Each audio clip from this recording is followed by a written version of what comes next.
Bienvenidos a un nuevo programa de A Ciencia Cierta.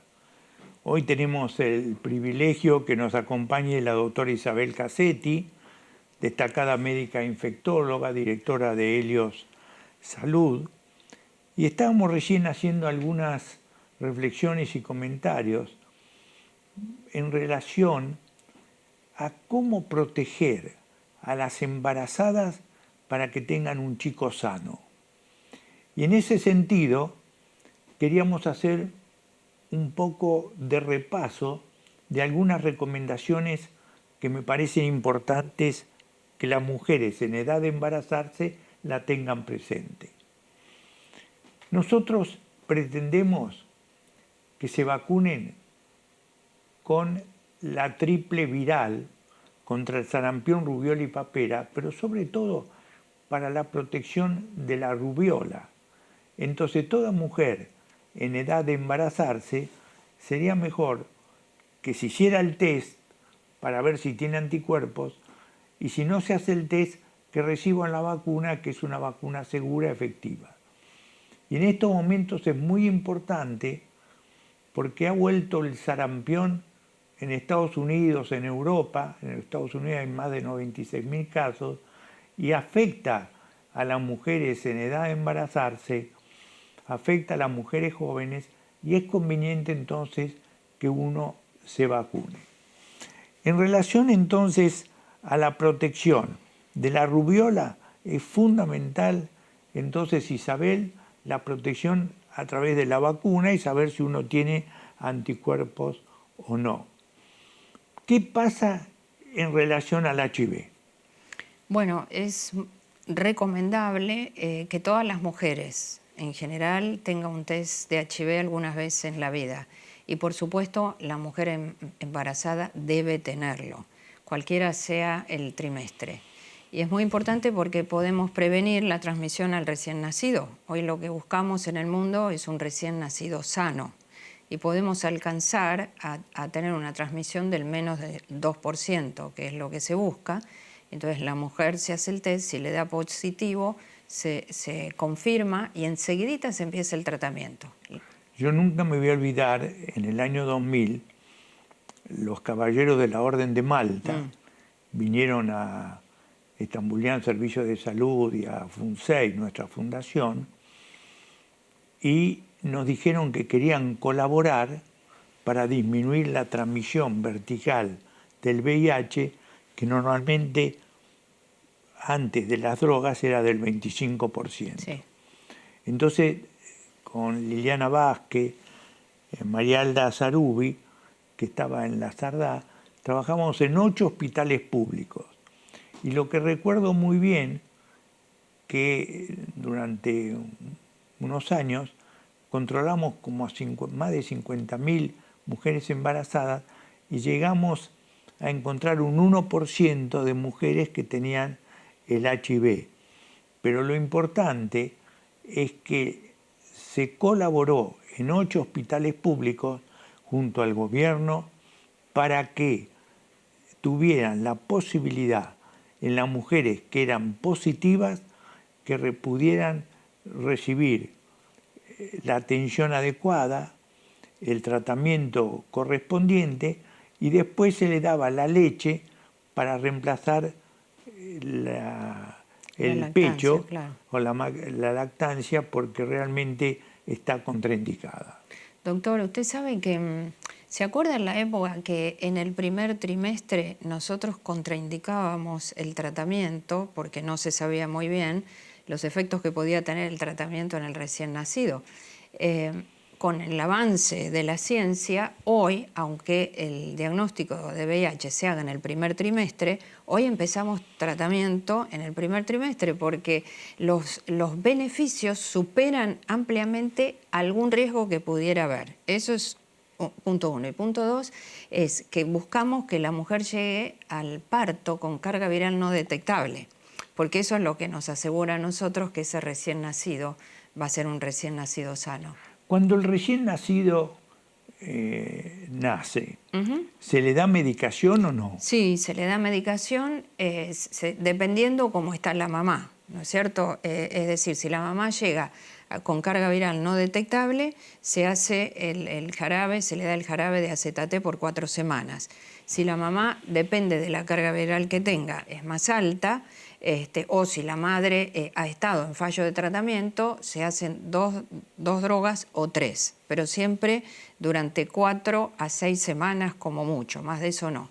Y lo nuevo es que se hacen ahora los diagnósticos, que no es como antes que esperábamos 1 año y medio, sino que el diagnóstico es más rápido, se hace a las 48, 72 horas primera PCR, después a las 6 semanas y a los 3 meses. O sea que a los 3 meses y antes ya podemos tener el diagnóstico. Sí, y se hace también el estudio de la carga viral. Exacto.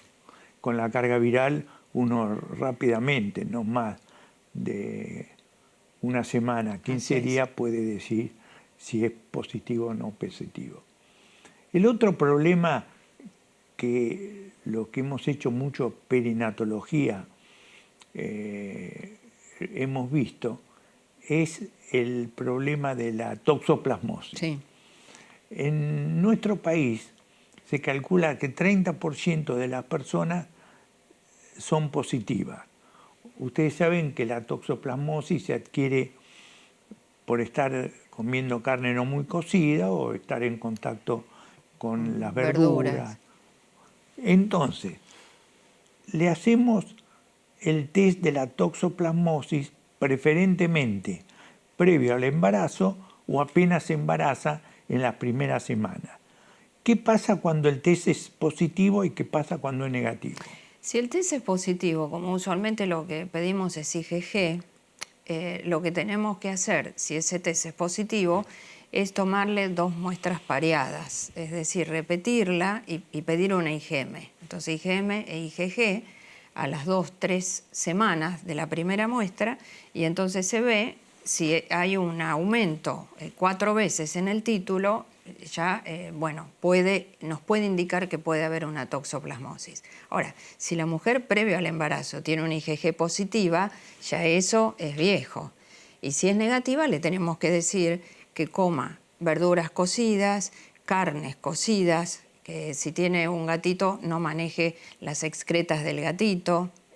Son todas recomendaciones que hay que hacer durante el embarazo. Y lo que es importante de la toxoplasmosis es que esta es una infección que habitualmente uno la adquiere muchas veces en mujeres no muy controladas, la adquiere en el recién nacido o la puede adquirir durante la vida. Así es. Entonces, la toxoplasmosis es una infección que en las personas puede producir adenopatías, que muchas veces son importantes, las cervicales, y lo que uno tiene que hacer en esas situaciones es un examen ocular para ver si hay corrioretinitis o no hay corrioretinitis. Cuando los pacientes se infectan, hoy se benefician del tratamiento, y uno de los tratamientos que ha tomado mucha popularidad, sobre todo en Francia, es el uso de la robamicina. Quiere decir, mis queridos amigos, que si uno tiene una mujer embarazada que es negativa y después se positiviza, hay que tratar de saberlo precozmente porque se le da durante un tiempo la robamicina, que es una medicación muy bien tolerada, que disminuye en 30% más las posibilidades de complicaciones. Doctor, y así como la rubiola es peligrosa en el primer trimestre, ¿la toxo es en el tercero? ¿Es correcto? Sí, es más frecuente. Más frecuente, perfecto. El otro problema que muchas veces se plantea es en relación al citomegalovirus.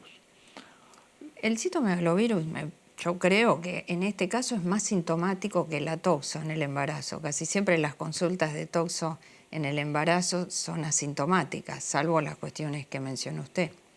Y entonces por ahí podemos tener una mujer que viene con un poco de fiebre, adenopatías también, cansancio, y en los análisis puede tener las transaminasas por 2 o por 3. Sí, lo que es importante saber que la infección por citomegalovirus es una infección que se puede dar muy frecuentemente en las personas, muchas veces en forma asintomática y otras veces en forma sintomática. Es muy parecida a la mononucleosis infecciosa porque da adenopatía, hepatitis, da un hemograma donde hay un cambio en la fórmula, es decir, hay linfomonocitosis, y después los pacientes suelen estar cansados durante un tiempo. En general no hay tratamiento para el citomegalovirus, pero hacer el diagnóstico y clarificar estas situaciones es muy importante porque a los pacientes les da mucha tranquilidad en decirle que van a estar cansados durante un tiempo, pero que no van a tener mayores consecuencias. Y el diagnóstico se hace a través de las pruebas serológicas, IgM e IgG. Sí, y lo que entonces queda muy claro, mis queridos amigos, que la prevención de las infecciones de transmisión vertical en el embarazo son fundamentales: el VIH, la toxoplasmosis, conocer lo del citomegalovirus, estar protegida contra la rubiola y finalmente todo esto hace que uno pueda contribuir a que el chico nazca sano. Seguimos con la doctora Isabel Cassetti, que como les decía es una gran infectóloga, directora de Heliosalud, y estábamos pensando que sería importante repasar las vacunas en el adulto, cuáles y por qué.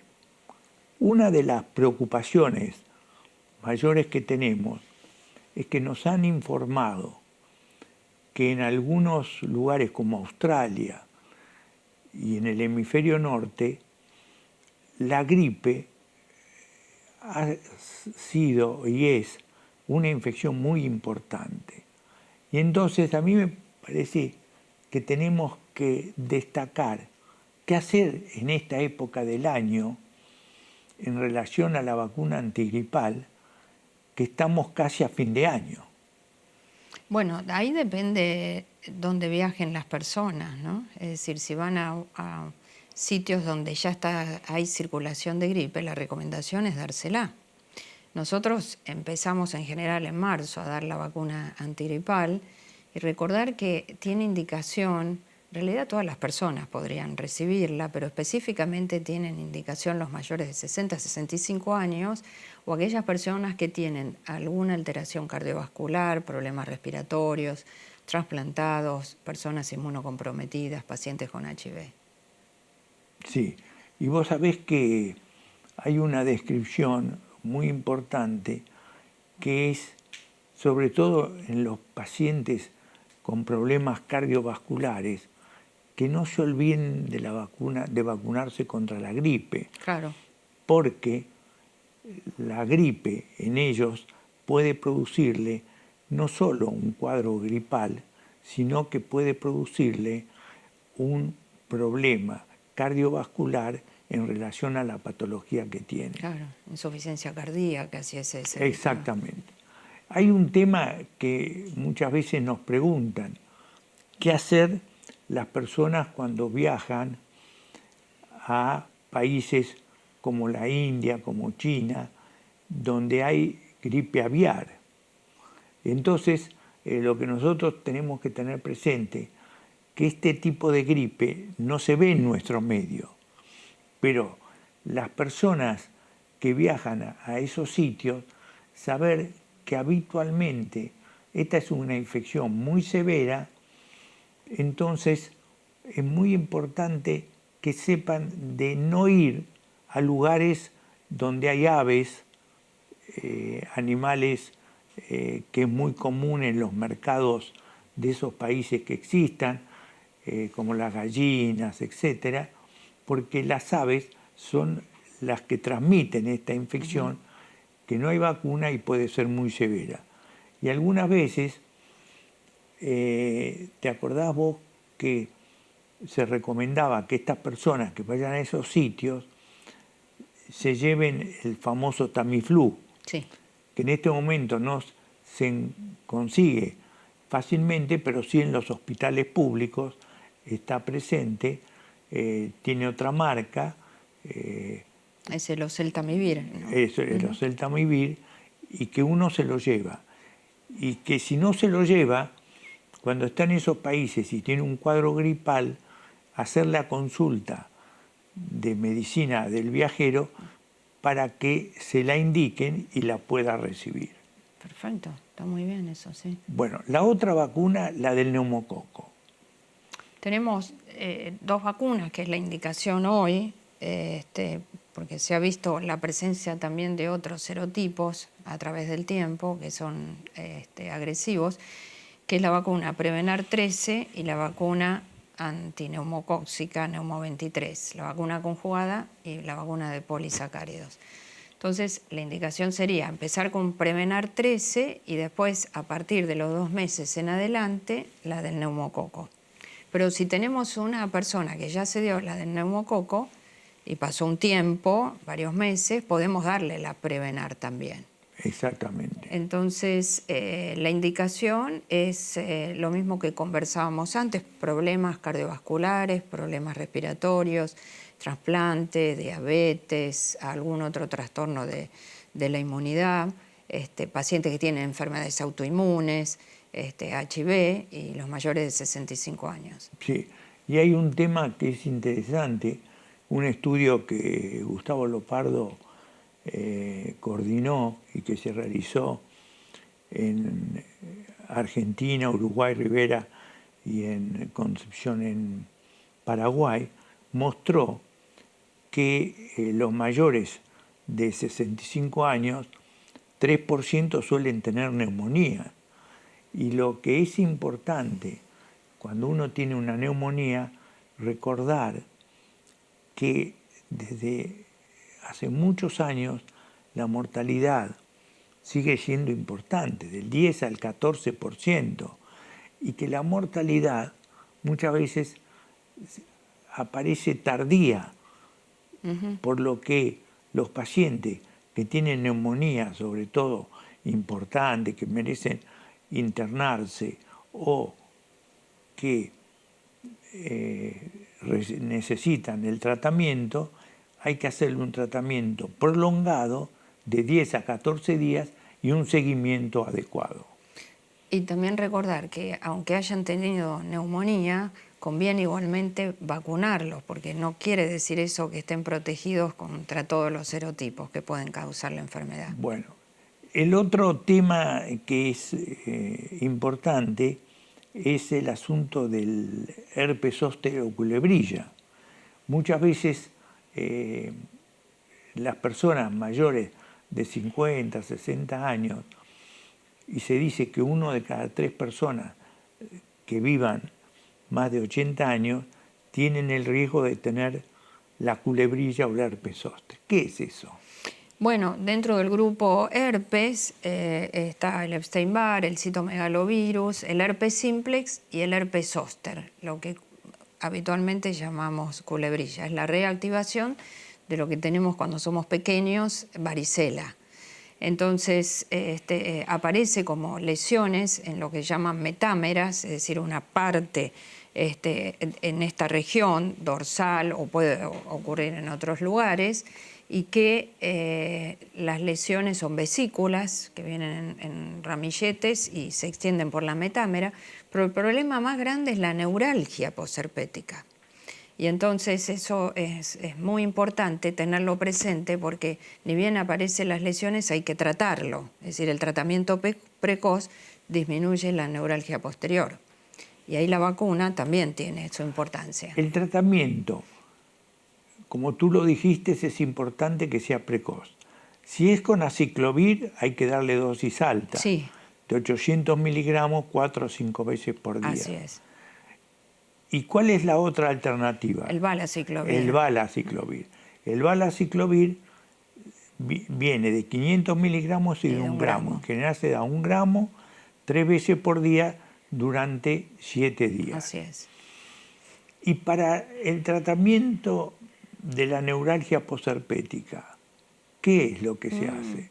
Bueno, hubo mucha controversia en el mundo si el corticoide servía o no servía. En realidad, hoy no hay una clara recomendación de dar corticoides. Y eso lo que tratamos de hacer es aliviar el dolor, ¿no? Entonces hay drogas como la pregabalina que pueden aliviar el dolor y otras alternativas que vamos buscando dependiendo del paciente. Sí. Lo que tenemos que tener presente que los pacientes que tienen la neuralgia posherpética siempre nos dicen ¿por qué no habré escuchado de que existe una vacuna que se da una sola dosis? En nuestro medio apareció en el 2014, era una vacuna que en el 2006 apareció en los Estados Unidos y que se da una sola dosis. Y con una sola dosis uno tiene muchas veces la posibilidad de prevenir el herpes zóster. El herpes simplex es distinto, no da dolor, aparece muchas veces en el labio, puede aparecer en la piel y en esos casos algunas personas lo tienen en forma recurrente. Cuando lo tienen en forma recurrente eso es herpes simple, porque el herpes zóster culebrilla ocurre una sola vez. El que tiene el herpes simple puede no hacer nada o durante 5 a 7 días tomar aciclovir 400 miligramos 3 veces por día durante ese tiempo. Y si no, si lo tiene muy seguido, pues se puede dejar a la persona en profilaxis de 800 miligramos, 400 y 400 por unos meses. Bueno, hepatitis. Hepatitis B, como comentábamos antes, hay una vacuna. Entonces es muy importante prevenirlo y está en el calendario, es gratuito. Es gratuita, está en el calendario nacional. ¿Y cuántas dosis se dan? Son 3 dosis, 0, 1 y 6 meses.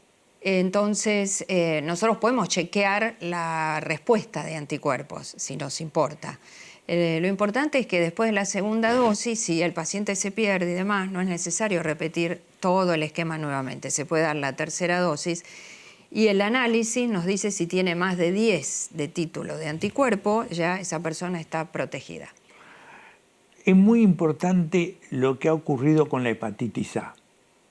Tú sabes que nosotros estábamos muy preocupados con la hepatitis A en los chicos, sobre todo, porque producía infecciones muy severas con trasplante hepático. Y entonces en el 2005 se incorporó la vacuna en el calendario que se da una sola dosis y con esta sola dosis que se brinda nos da una protección. Lo que nos queda es la vacuna en la embarazada. Es muy importante la antigripal en la embarazada, la hepatitis B en la embarazada también. Sí, es la vacuna antigripal y la triple bacteriana, porque hay un tema que es fundamental. La pertusis en los chicos es muy severa, es muy importante, y entonces vacunando a la mamá en el tercer trimestre le damos anticuerpos al niño que los protege. Bueno, muchas gracias Isabel. De nada, gracias. Creo que estas reflexiones sobre prevención a través de las vacunas es una herramienta fundamental para que nosotros nos sintamos mejor. Gracias.